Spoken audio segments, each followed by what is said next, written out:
Au terme de milliards d'années de tâtonnements dans la lutte pour la survie, la nature a atteint l'harmonie des sens qui permettent à l'homme de percevoir son environnement et de communiquer avec lui.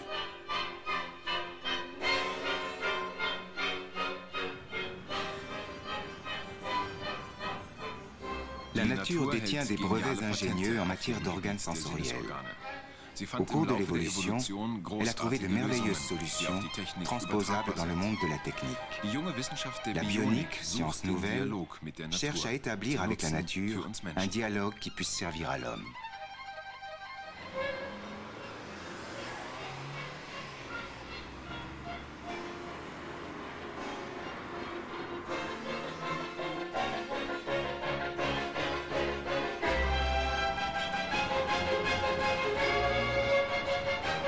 Bien qu'ayant quitté la forêt vierge, l'homme a besoin de ses sens pour s'orienter, pour trouver son chemin dans la vie de tous les jours.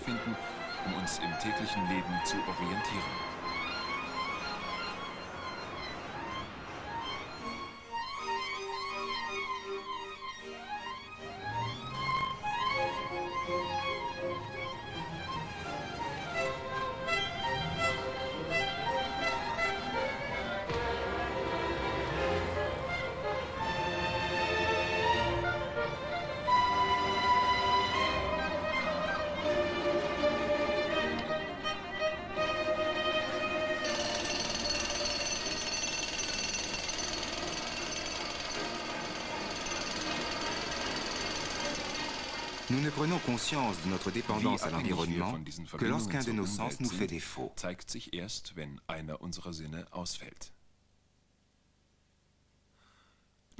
En 1988, Ruth Franke perdit l'usage de l'ouïe à la suite d'une maladie. Vivant dans le silence le plus complet, elle avait l'impression de se trouver sous une cloche, d'être complètement coupée du monde extérieur. Il lui était difficile de communiquer. Elle se replia de plus en plus sur elle-même. Bientôt, il ne lui resta plus que la lecture.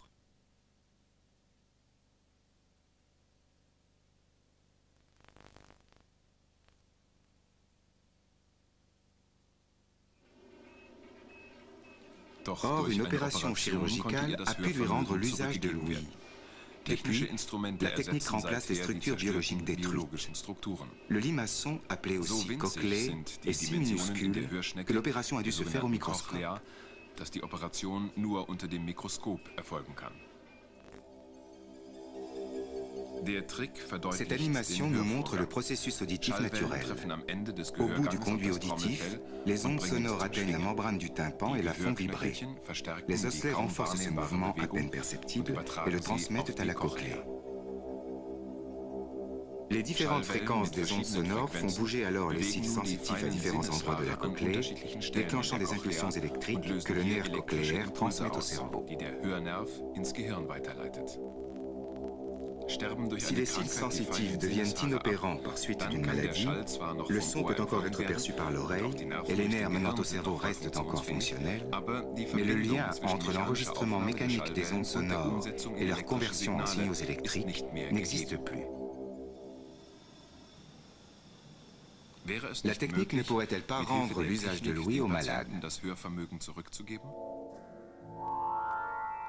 Cette tâche a semblé longtemps impossible, car les structures biologiques sont trop minuscules et la technique en général trop différente de la biologie. Pourtant, les biologistes finirent par leur trouver un dénominateur commun.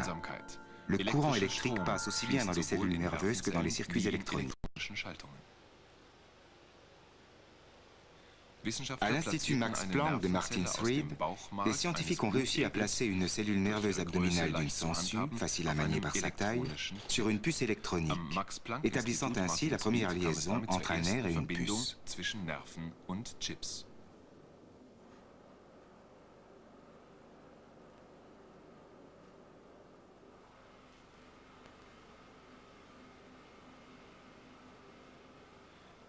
Chaque fois que la cellule nerveuse est stimulée par un courant faible, la puce l'enregistre, et inversement. Pour la première fois, des scientifiques ont pu suivre sur un écran d'ordinateur le dialogue à la plus petite échelle entre la technique et la nature. Ayant découvert l'intersection entre la biologie et la technique, les chercheurs ont pu développer un appareil auditif qui depuis a rendu l'usage de l'ouïe à plus de 10 000 malades.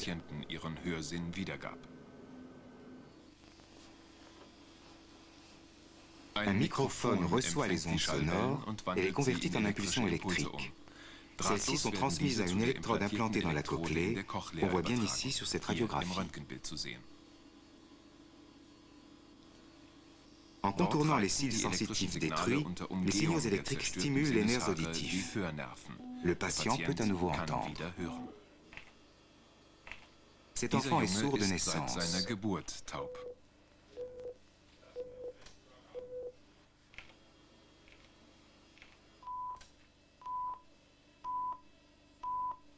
L'implantation d'une électrode dans la cochlée lui permet d'entendre un son pour la première fois de sa vie.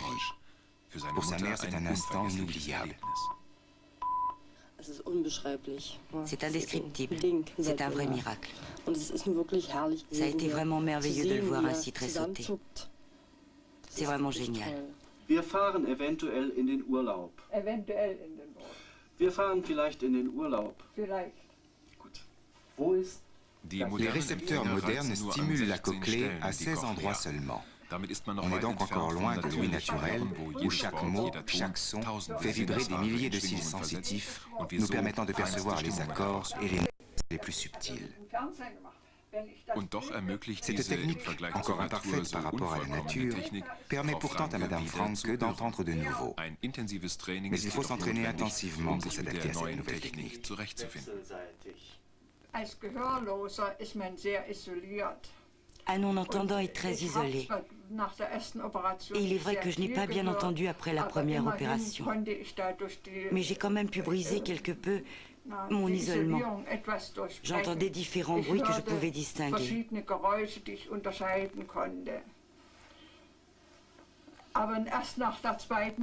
Mais c'est seulement après la seconde opération que j'ai pu comprendre les gens. Et c'était formidable pour moi. On ne peut pas décrire ce sentiment. Les conversations devinrent alors beaucoup plus aisées, même pour mes interlocuteurs. J'ai pu saisir beaucoup plus d'informations et j'ai appris beaucoup de choses. L'isolement n'était plus aussi grand. Les progrès de la microélectronique et la compréhension du mode de fonctionnement de la nature ont permis de réaliser ce petit miracle. La haute technologie ne peut certes pas remplacer complètement la nature, mais elle apporte une aide précieuse à des gens comme Madame Franke, qui vivaient jusqu'à présent dans un monde silencieux.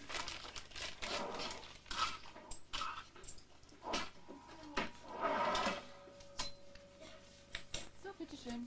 Dankeschön. Wiedersehen. S'orienter, percevoir son environnement, entrer en contact avec ses semblables. Un autre sens se révèle décisif pour nous dans l'accomplissement de ces tâches. Lumière des yeux, ô don du ciel, tous les êtres se nourrissent de lumière. Chaque créature heureuse, à la planche pareille, gaiement se tourne vers la lumière. Ces lignes sont tirées de Guillaume Tell, de Friedrich Schiller.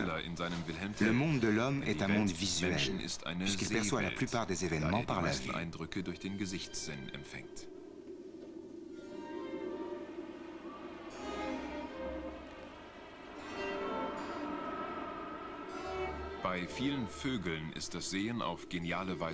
Chez de nombreux oiseaux, la vue est perfectionnée jusqu'au génie.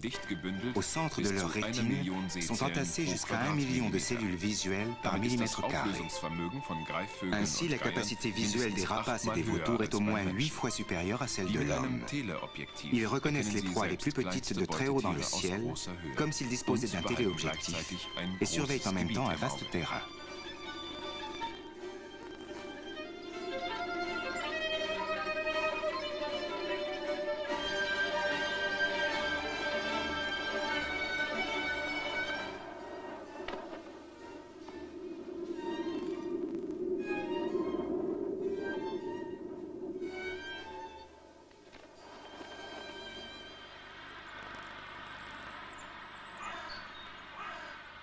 Depuis déjà quelques centaines de millions d'années, la nature procède à des expériences sur l'œil. Exactement comme dans un appareil photographique, tous les éléments sont réunis dans un minimum d'espace. Le système optique sous la forme du cristallin et, pour capter les rayons lumineux, les cellules nerveuses de la rétine. Elles convertissent les ondes lumineuses en signaux électriques que le nerf optique transmet ensuite au cerveau. Quel malheur quand cet instrument extrêmement sophistiqué fait défaut.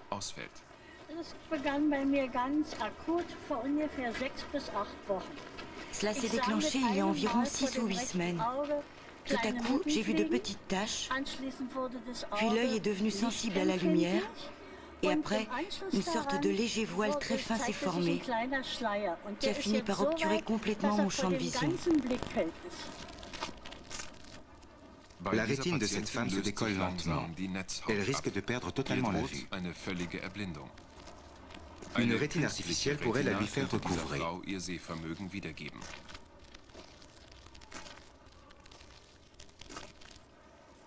Si on réussissait à implanter une puce en silicium qui équivaut au système d'analyse d'une caméra vidéo à la place de la rétine défectueuse, elle pourrait convertir les rayons lumineux en impulsions électriques et les transmettre au système nerveux. Notre objectif est d'introduire dans l'œil un implant qui puisse rendre l'usage de la vue aux non-voyants et qui soit totalement autonome, c'est-à-dire sans aucun fil sortant de l'œil et sans pile à remplacer.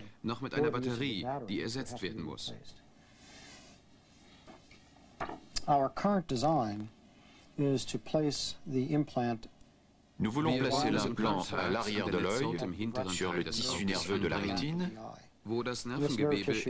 qui communique avec le nerf optique reliant l'œil au cerveau. La lumière qui pénètre dans l'œil va frapper l'implant, fournissant ainsi d'une part l'énergie nécessaire au fonctionnement de la puce et d'autre part le message visuel qui sera transféré à la rétine sous forme d'impulsions électriques.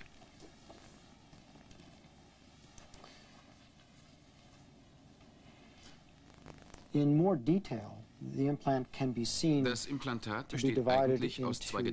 se compose de 2 puces électroniques séparées par une électrode directement en contact avec le tissu nerveux. La première puce, qui reçoit l'impact lumineux, est un petit panneau solaire. Elle fournira l'énergie nécessaire pour le circuit logique se trouvant dans la deuxième puce.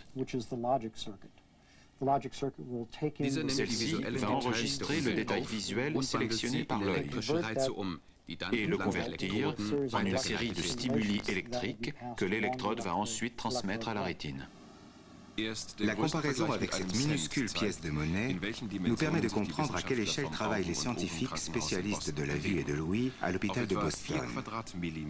Sur une surface d'environ 4 mm², une centrale solaire stimule une puce électronique munie de plus de 10 000 transistors. Un récepteur complet et un système de traitement des signaux sont regroupés sur un minimum d'espace, comme dans une caméra vidéo. Seule cette miniaturisation a permis de placer la puce électronique sur la rétine.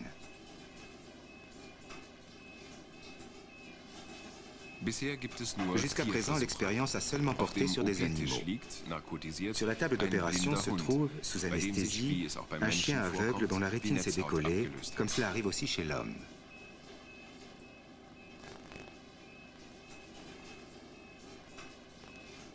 Ce n'est qu'une première expérience. L'opération doit montrer si l'œil rejette la puce ou si les nerfs se connectent aux minuscules électrodes.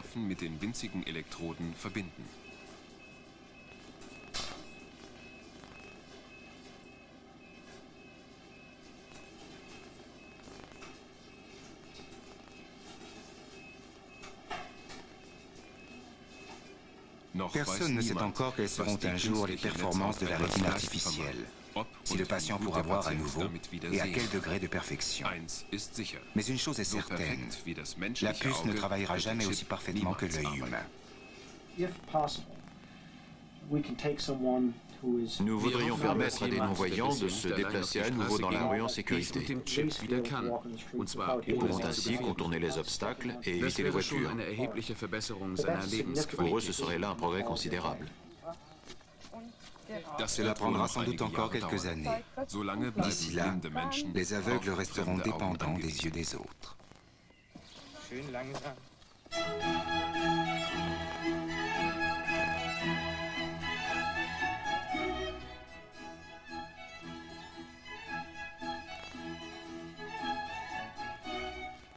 Autre prodige de la nature, l'odorat.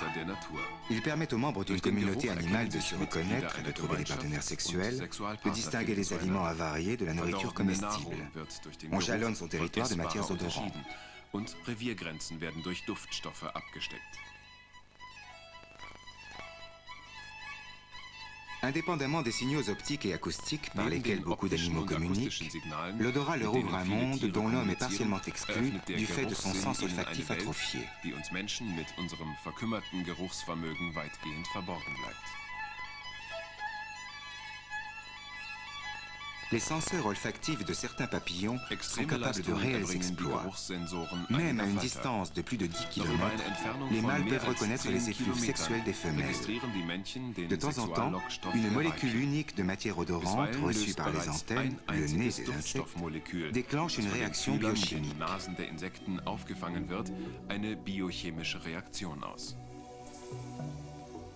Le principe est toujours le même. Il y a autant d'odeurs différentes que de formes de molécules de matière odorante. Toutes ne s'imbriquent pas dans le récepteur spécifique formé dans les antennes. Seule la molécule de l'odeur de la femelle convient parfaitement, comme une clé dans une serrure, pour y déclencher un stimulus nerveux signalant au papillon qu'une femelle prête à l'accouplement se trouve dans les environs.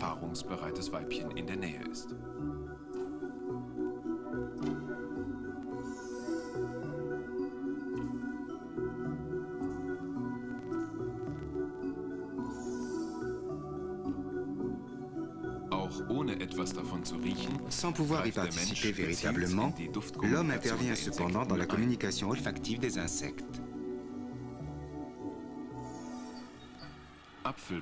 Les pommiers sont toujours infestés par un même parasite, la carpocaps, aussi appelée pyrale des pommes. Il s'agit d'un papillon dont la chenille se développe dans ses fruits. Si seulement nous pouvions l'égarer avec une odeur artificielle, afin qu'il ne trouve plus la femelle et ne puisse plus se reproduire. Mais les odeurs des insectes sont très complexes et chaque espèce dispose de son propre langage olfactif.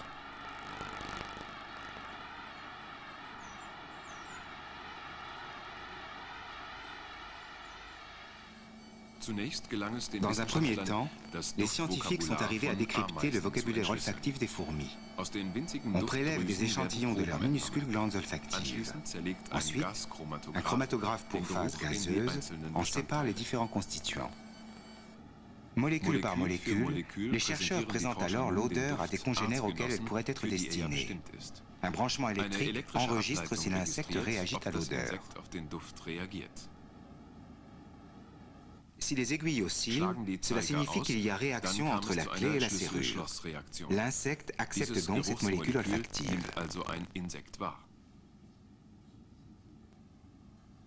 Ayant déterminé les constituants de cette molécule, on peut les assembler différemment sur ordinateur.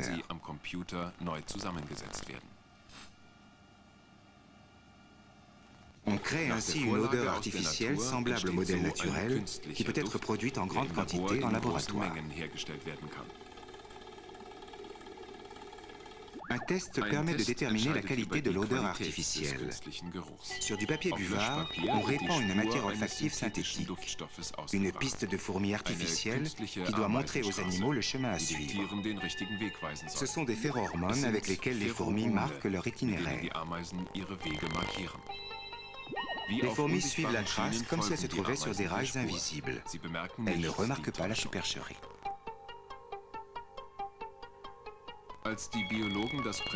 Ayant compris ce principe, les biologistes ont pu mettre au point une substance imitant les effluves sexuels des carpocaps femelles. On peut maintenant la propager massivement dans la nature. Cela irrite l'odorat des mâles qui ne trouvent plus les femelles prêtes à l'accouplement. Ils volent çà et là désorientés jusqu'à ce qu'ils abandonnent, exténués. L'intervention de l'homme dans la communication olfactive de la carpocaps est inoffensive pour les autres insectes, car chaque espèce détient son propre langage olfactif. Le nez de Frank Rickler vaut de l'or. Il est parfumeur. Et ses compositions odorantes influencent le monde de nos sentiments, car le centre olfactif est situé dans le cerveau, juste à côté du système limbique qui gère nos émotions. Cela explique donc pourquoi les fabricants de parfums réalisent des milliards de chiffres d'affaires. Dans ces immenses tubes baignés de lumière rouge, on fabrique l'essence de rose, produit de base de nombreux parfums vendus très cher dans de petits flacons.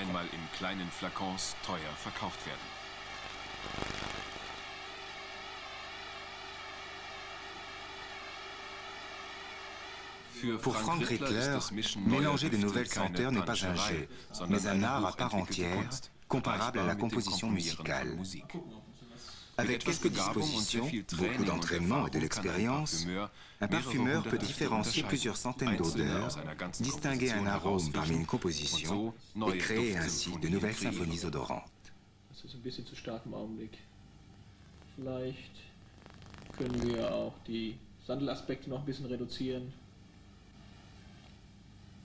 Schon nicht schlecht. La plupart des gens pensent que les talents d'un parfumeur sont sollicités uniquement pour la création de parfums. Pourtant, de nos jours, on trouve des arômes artificiels dans la plupart des produits alimentaires. Environ la moitié de ce que nous pensons appartenir au goût relève en vérité de l'odorat. C'est pourquoi nous sentons si peu le goût des aliments lorsque nous sommes enrhumés.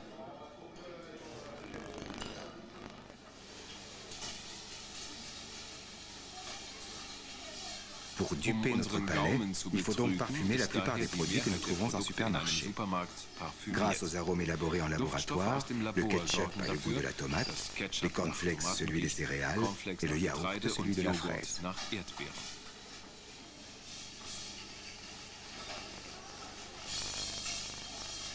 Comme la plupart des arômes naturels sont plus chers et se détériorent rapidement, les chimistes en élaborent des copies artificielles.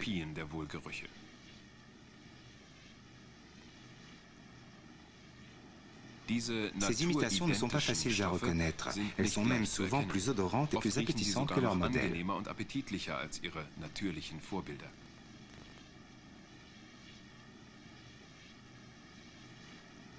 Fabriqués à l'échelle industrielle, ces produits synthétiques sont bon marché et disponibles en permanence. Ces parfums qui nous incitent à acheter forment un marché international dont les ventes sont en hausse constante. En effet, ces produits aromatiques artificiels, ou plus simplement arômes, se trouvent dans presque tous les aliments. Vérifiez donc en lisant l'étiquette sur l'emballage ou demandez à votre commerçant ou restaurateur.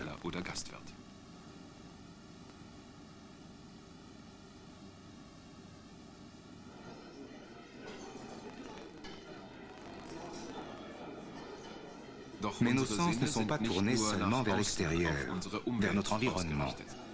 Dans notre corps aussi, des centaines de substances sont mesurées et enregistrées simultanément. Glucose dans le sang, protéines et lipides, acidité, teneur en oxygène et en dioxyde de carbone, etc.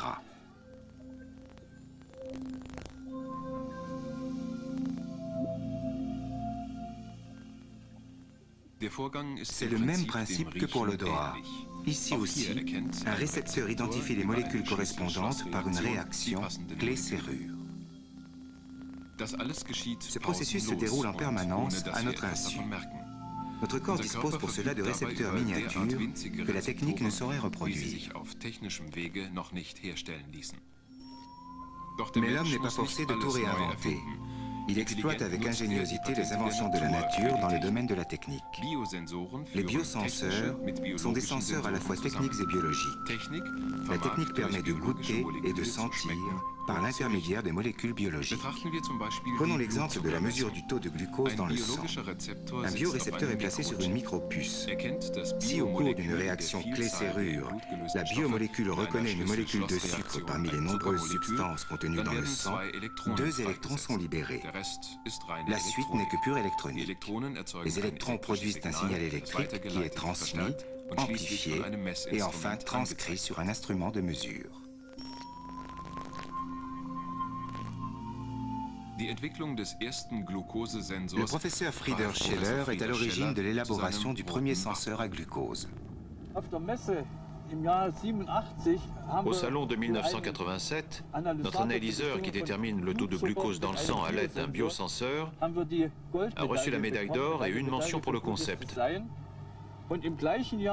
La même année, l'ouverture à l'exportation avec la République fédérale a été l'occasion pour le gouvernement de la RDA d'accorder le prix national au groupe de chercheurs du laboratoire Berlin-Buch et aux fabricants à Dresde. Nous avons donc reçu le prix national de 1987 et en tant que responsable de projet, j'ai gagné tellement d'argent que j'ai pu m'acheter une voiture. Je n'ai pas eu à attendre 15 ans. Depuis, beaucoup de choses ont changé pour le professeur Scheller. Certes, il travaille toujours au laboratoire Berlin-Buch, au centre Max Delbrück, mais il a pu s'offrir une seconde voiture. De plus, le laboratoire est équipé d'appareils modernes. La créativité et la curiosité, indispensables dans le domaine de la bionique, engendrent des solutions de génie même dans des conditions difficiles.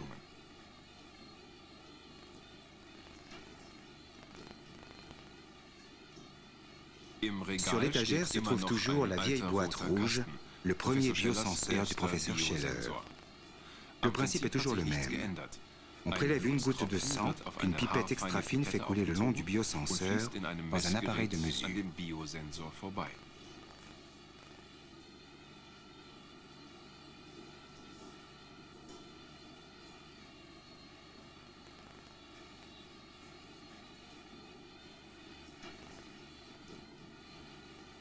L'affichage numérique indique le taux de glucose dans le sang à la virgule près. Depuis, grâce à cette nouvelle technique, les diabétiques peuvent mesurer exactement la dose d'insuline dont ils ont besoin.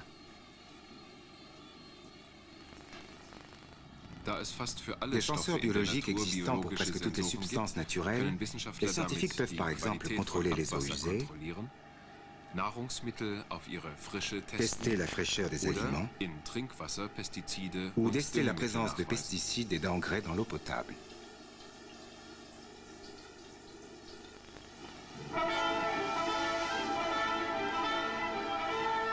C'est pourquoi tous les scientifiques du monde essaient de lier la technique aux récepteurs biologiques.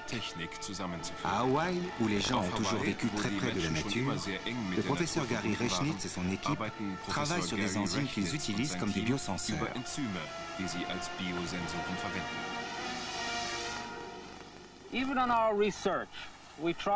Pour nos recherches, nous essayons d'utiliser les matériaux que nous donne la nature. Par exemple, les écorces d'orange ou les grains de maïs. Nous nous servons également d'animaux, d'écrevisses par exemple, qui sont pêchées ici. Nous utilisons ces matériaux parce qu'ils ont une durée de vie plus longue et présentent des particularités très intéressantes pour nos recherches. Par ailleurs, leur prix de revient est quasiment nul.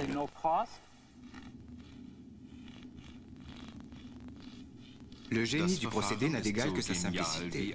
Le docteur Hideki Oriye prépare un biosenseur dans une écorce d'orange pour déceler de la pectine. Il s'agit d'une substance susceptible d'abaisser le taux de cholestérol dans le sang et qui peut donc être très importante dans l'alimentation des diabétiques.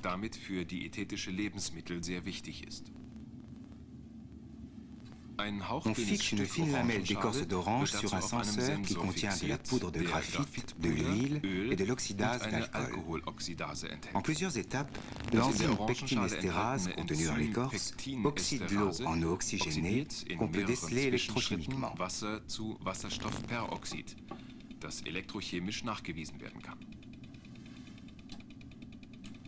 Ce biosenseur extrêmement sensible à la pectine et très précis est facile à fabriquer.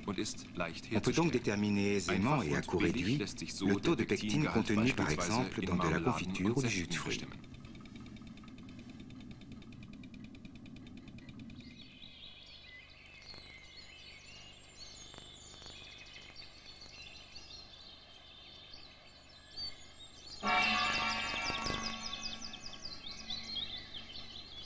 Même au Japon, où cohabitent la haute technologie et les traditions ancestrales, les scientifiques travaillent intensément sur les biosenseurs.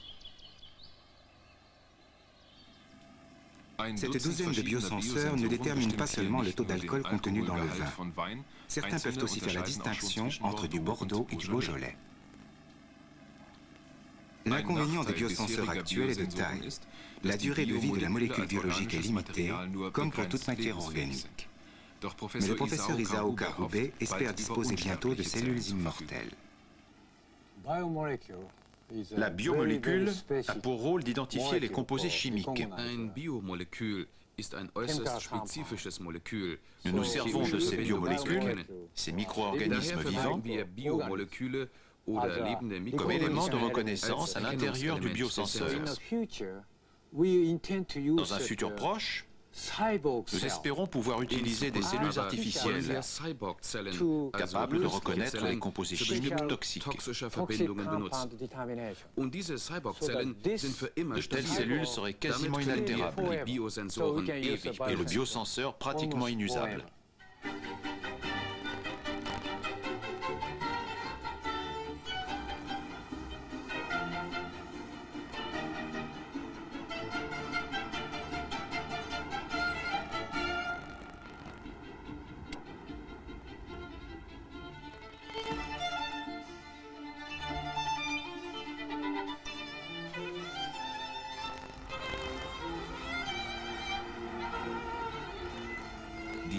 L'harmonie de nos sens a pour seul but de nous permettre d'évoluer et de nous orienter dans le monde.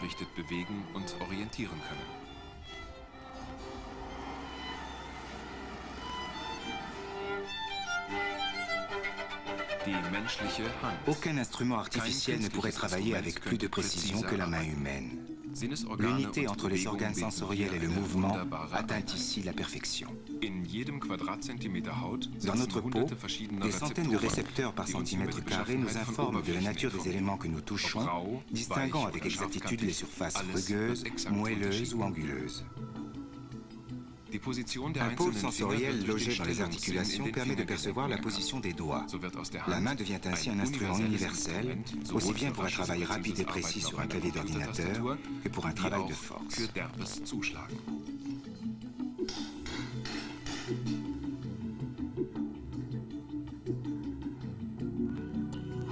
Les touches de peinture les plus fines prennent forme grâce à nos mains.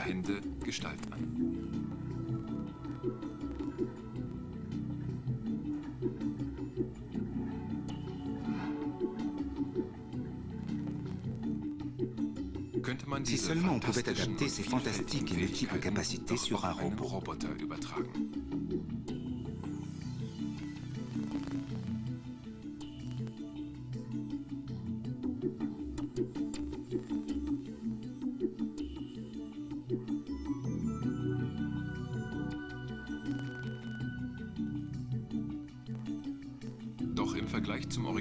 Jusqu'à présent, en regard du modèle original, les mains des machines sont lourdes et maladroites.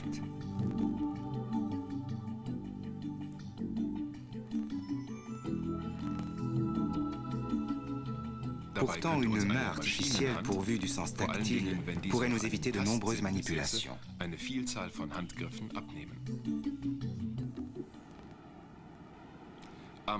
À l'Institut de technologie du Massachusetts, à Boston, les scientifiques étudient la main humaine afin d'élaborer sur son modèle des membres de robots.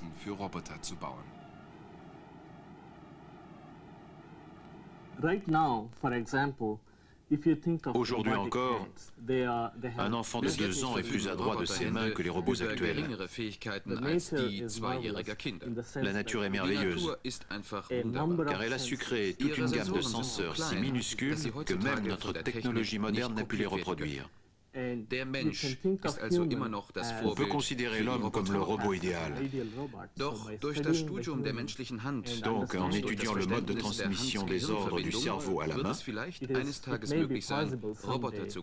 nous pourrons peut-être un jour concevoir des robots pratiquement aussi performants que les humains. Le travail du professeur Mondhian Srinivasan et de ses collaborateurs en est encore au stade de la recherche fondamentale. Les scientifiques sont loin de tout connaître des merveilleux mécanismes de la main humaine. Mais les techniques les plus modernes permettent aux chercheurs de décrypter petit à petit les secrets de notre sens tactile.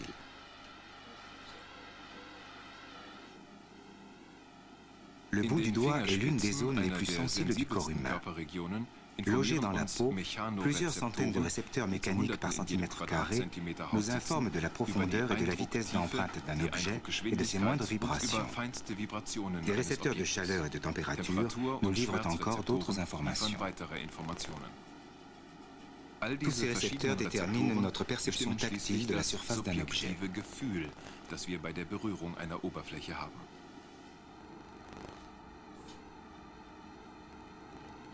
Une autre expérience effectuée par les chercheurs consiste à déterminer quelle zone du bout du doigt se déforme lors du contact. En effet, contrairement aux mains des robots en plastique ou en fer, la peau est souple et peut d'autant mieux épouser les surfaces les plus diverses et ainsi assurer une meilleure prise des objets.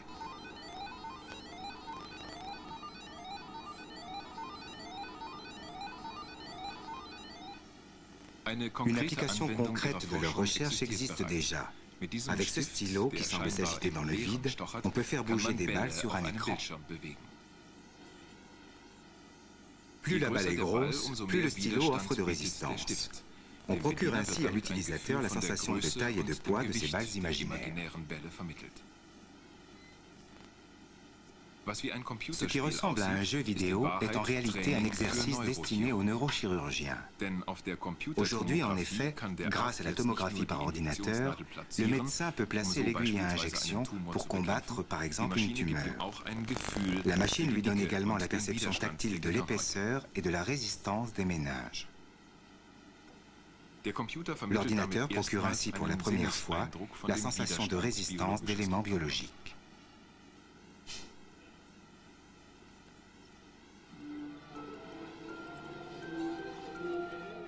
Construire des robots qui disposent d'une perception tactile est certainement la première étape de la conception d'un être artificiel. Mais tant que l'on ne disposera que de moteurs électriques pesants, une machine ne pourra pas imiter l'harmonie de la motricité humaine.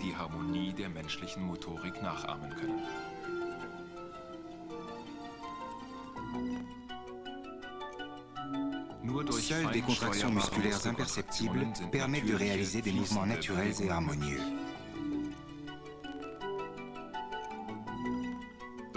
Pourtant, des muscles artificiels animeront peut-être bientôt les robots.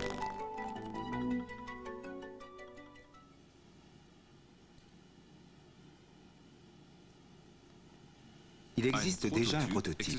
Ces fibres artificielles réagissent à la variation du pH. En milieu acide, elles se contractent.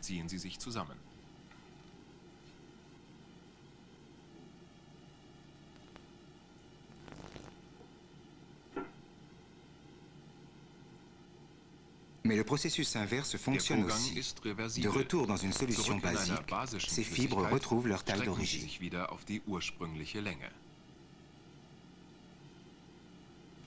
Le docteur David Brock est pourtant conscient que cela ne suffit pas pour constituer des muscles.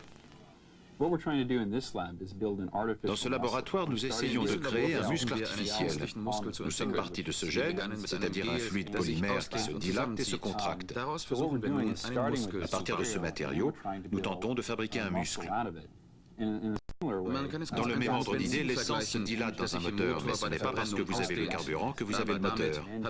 Nous essayons donc de concevoir l'ensemble des éléments liés au fonctionnement du muscle, l'irrigation, l'enveloppe musculaire, le système de contrôle et de transmission d'énergie, les mécanismes et senseurs.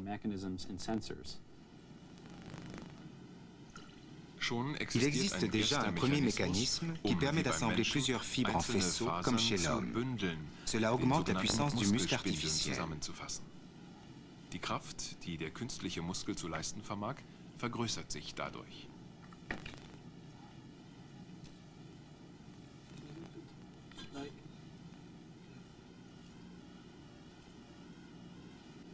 Pour l'instant, le biceps artificiel ne peut lever ou baisser qu'une tige très légère. Mais un modèle perfectionné pourrait bientôt être utilisé chez des robots ou dans des prothèses.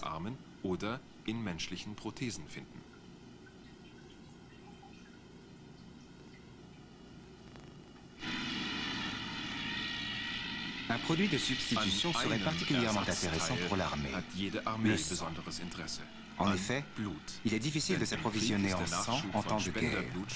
Il ne se conserve pas longtemps et doit être stocké au froid en permanence. Beaucoup de soldats succombent à une hémorragie avant de pouvoir être transfusés.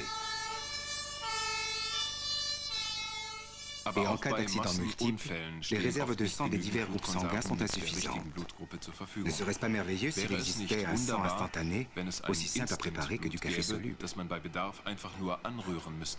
So einfach, wie man seinen Pulverkaffee zubereitet.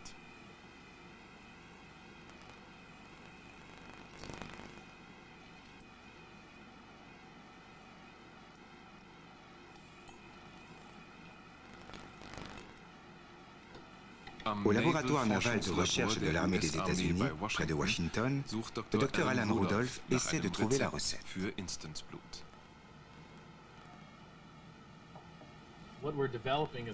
Nous développons un substitut sanguin lyophilisé capable de transporter l'oxygène. Il sera particulièrement adapté aux soins des blessés de guerre et à la médecine d'urgence. Comme le café lyophilisé, ce sang déshydraté se conservera très bien et il pourrait être facilement utilisé sur le champ de bataille car il suffit d'y ajouter de l'eau. De plus, il est sans risque, il n'a pas les caractéristiques du véritable sang. Il est accepté par tous les groupes sanguins et les risques de transmission de maladies que nous connaissons aujourd'hui seraient éliminés. Ce liquide rouge est du sang instantané mélangé à de l'eau. On a déjà effectué des expériences sur des animaux qui ont été couronnés de succès. Plus de 80% du sang est remplacé par cette préparation instantanée sans que les animaux s'en portent plus mal. Petit à petit, ils renouvellent leur propre sang qui remplace le substitut. Mais il faudra attendre encore au moins 2 ans avant de pouvoir appliquer le traitement à l'homme. Les innombrables expériences effectuées jusqu'à présent n'ont pas donné de résultats satisfaisants, car ce qui semblait facile en théorie se révéla extraordinairement difficile dans la pratique. Le sang reste un liquide d'une nature bien particulière.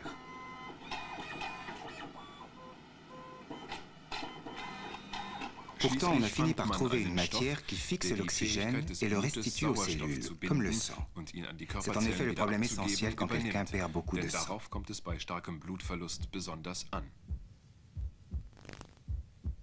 Le sang artificiel au microscope. Ces petites bulles minuscules, nettement plus petites que leur modèle naturel à gauche, sont constituées d'hémoglobine entourée d'une couche adipeuse. L'hémoglobine, qui lui donne par ailleurs sa couleur rouge, est un élément indispensable au sang instantané.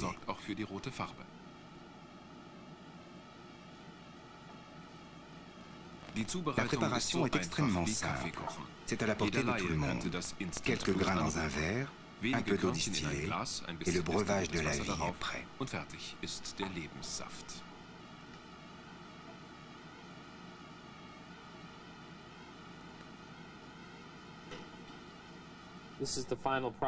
Voici ce que vous obtenez en ajoutant de l'eau. Le produit final est prêt pour la transfusion.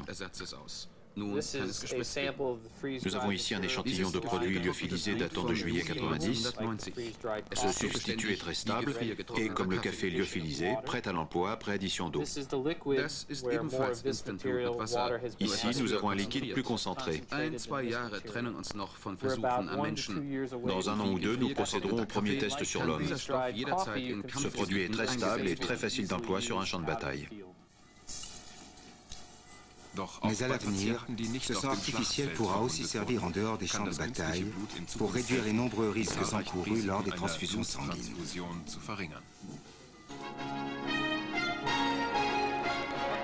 Participer aux Jeux Olympiques, le rêve de tout sportif. Je me prépare de façon intensive pour les Jeux Olympiques de 1996. J'ai l'intention de participer aux épreuves de natation ainsi qu'au lancer du disque. Je m'entraîne dur depuis 1 an et demi pour pouvoir rivaliser avec d'autres sportifs. J'ai placé la barre très haut. Je veux me hisser au rang des meilleurs sportifs du monde.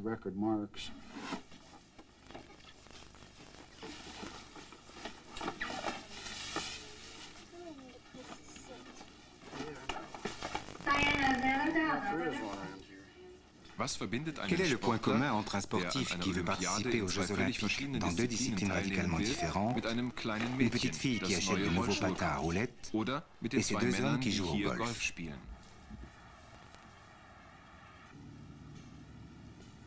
Tous quatre portent des prothèses en remplacement de bras ou de jambes manquants à la naissance ou perdus à la suite d'une maladie ou d'un accident. Oder sie haben sie durch Krankheit oder einen Unfall verloren. Mais les progrès réalisés leur permettent de faire de nouveau ce qu'ils aiment. Grâce aux nouvelles prothèses, ils n'ont plus le sentiment d'être handicapés.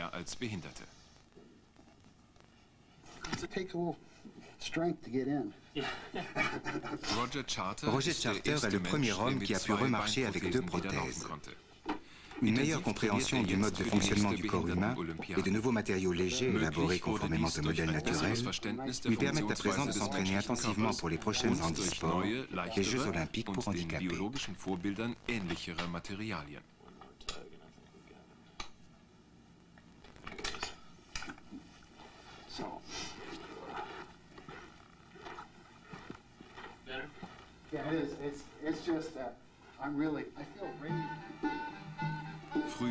Autrefois, les membres manquants étaient remplacés par des prothèses rigides en bois.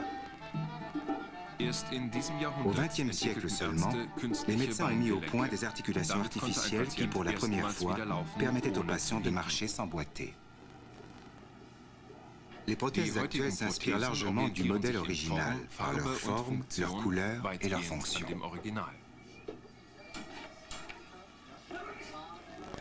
Au centre Sabolich, pour les amputés des membres inférieurs et supérieurs à Oklahoma City, la fabrication artisanale des prothèses tient compte des différences entre les patients. Mais jusqu'à présent, et malgré tous les progrès effectués, l'essentiel faisait défaut. Sans organes sensoriels, les prothèses restent insensibles.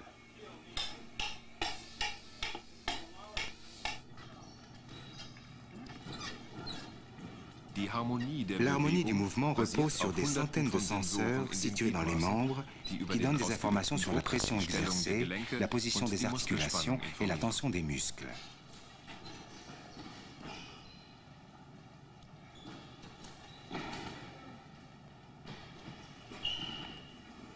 Pour être parfaite, une prothèse devrait réunir toutes ces qualités.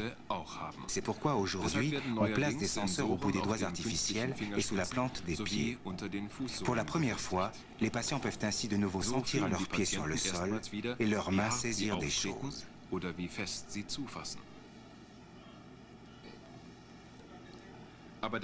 Mais en regard de la nature, ces organes sensoriels sont encore passablement primitifs. Sur le pouce, un seul senseur enregistre la pression. Une petite pile cachée dans l'avant-bras artificiel intensifie ce signal et donne, par l'intermédiaire d'une électrode, une faible impulsion électrique au bras. Plus la pression est forte, plus les picotements redoublent. Mais le patient pourra sentir la force avec laquelle il saisit les choses seulement quand il aura établi le lien entre l'intensité de l'impulsion électrique et la pression de ses doigts. Le mouvement des doigts de la prothèse est transmis par un lien mécanique aux muscles qui restent dans le moignon.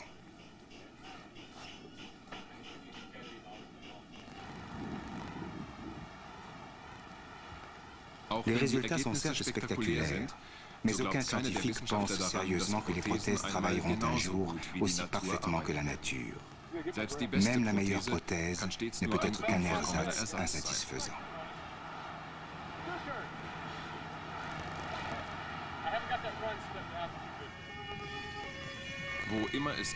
C'est pourquoi les médecins se tournent vers la nature aussi souvent que possible. Surtout lorsqu'il s'agit des organes de l'homme.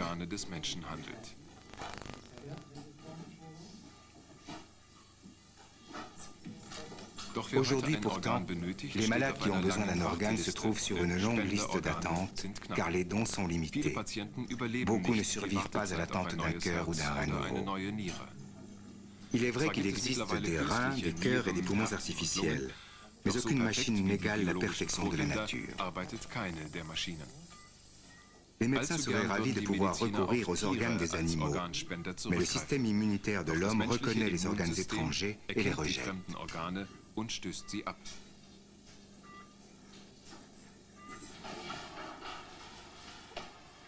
Le docteur David White, immunologiste, pense pourtant avoir trouvé un moyen d'implanter chez l'homme les organes du porc. L'élevage et l'entretien de ces animaux ne posent aucun problème, et leurs organes ressemblent aux nôtres par leur taille et leur capacité fonctionnelle. Pour déjouer le système immunitaire, le Dr White a modifié le patrimoine génétique des porcs. Ils attendent maintenant un receveur comme une banque d'organes traditionnelle. Dans 3 ans, nous procéderons au test crucial, à l'expérience cruciale, la greffe d'un cœur de porc sur l'homme. Mais nous ne commencerons à pratiquer ces greffes sur une grande échelle que lorsque nous aurons la certitude de pouvoir sauver des vies humaines.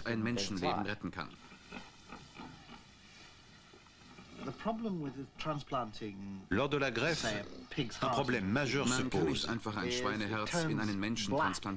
Le cœur du porc vire au noir sous les yeux du chirurgien au bout de 10 à 15 minutes. Ce phénomène est dû à une partie extrêmement complexe du système immunitaire qu'on appelle le complément, mais qui pourrait également s'appeler la bombe du système immunitaire. Ici, vous voyez une cellule qui a été bombardée par le complément. Comment peut-on empêcher celui-ci de détruire nos propres cellules? Comme le ferait une armée au cours d'un combat, nous plantons sur nos cellules un drapeau qui dit « Nous sommes dans ton camp, ne nous attaque pas, va plutôt t'occuper des bactéries, des virus et des autres envahisseurs. » Le cœur du porc a ses propres drapeaux qui empêchent son complément de s'attaquer à ces cellules. Pour la greffe, nous allons ajouter un drapeau qui va dire au complément humain « Attention, j'appartiens à un humain, ne me bombarde pas ». De cette façon, nous pensons pouvoir remédier au problème des rejets aigus de greffe. Depuis des années déjà, la technique qui permet de transmettre le patrimoine génétique d'un être vivant à un autre est couramment pratiquée par les scientifiques. Les chercheurs appellent les êtres vivants ainsi créés des animaux transgénés. Les porcheries du Dr White comptent déjà plus de 50 pensionnaires génétiquement modifiés. Cette modification, qui porte seulement sur un 10 millième de leur patrimoine génétique, leur permet d'être utilisés comme donneurs d'organes.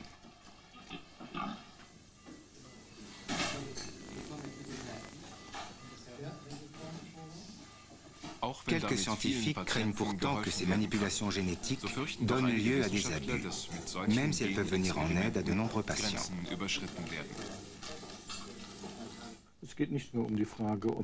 Il ne s'agit pas seulement de savoir si on dépasse éventuellement des limites. En réalité, c'est déjà fait depuis longtemps. Nous nous trouvons en terrain inconnu, dans un monde nouveau, dont l'être humain est le centre, mais nous ne savons plus à quel corps attribuer ce moi. En fait, nous défendons aujourd'hui un point de vue fonctionnaliste, qui a comme critère déterminant la présence ou l'absence de tel ou tel système de raisonnement ou de fonctionnement dans l'organisme. Il ne s'agit plus de savoir quelle est la place accordée au corps. En principe, ce point de vue permettrait de programmer une personne sur ordinateur.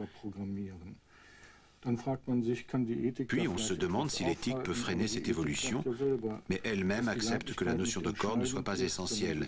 Elle dit « La personne est un être doué de raison et de conscience. Quels arguments pouvons-nous opposer à cette évolution ?»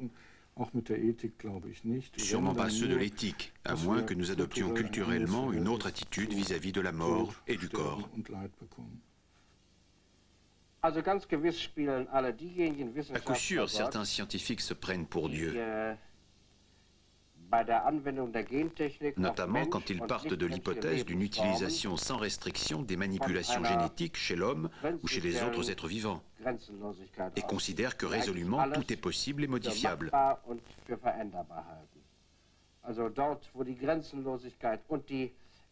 Donc là où l'absence de limite et le mépris de la diversité des formes existantes et des qualités vitales existantes deviennent flagrants, et là où la volonté de modification n'est plus liée à l'obligation de conservation, de préservation et de guérison, la démarche devient hybride, mauvaise, perverse, inhumaine et contraire au principe de la création.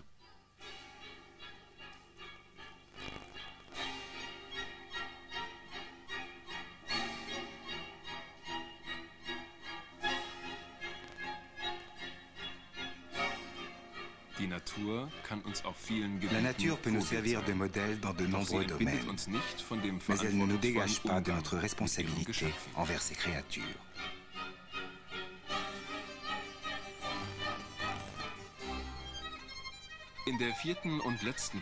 Dans la quatrième et dernière émission de notre série, nous traiterons des architectes des matériaux biologiques extraordinaires, comme le tissu gélatineux des méduses ou la soie des araignées.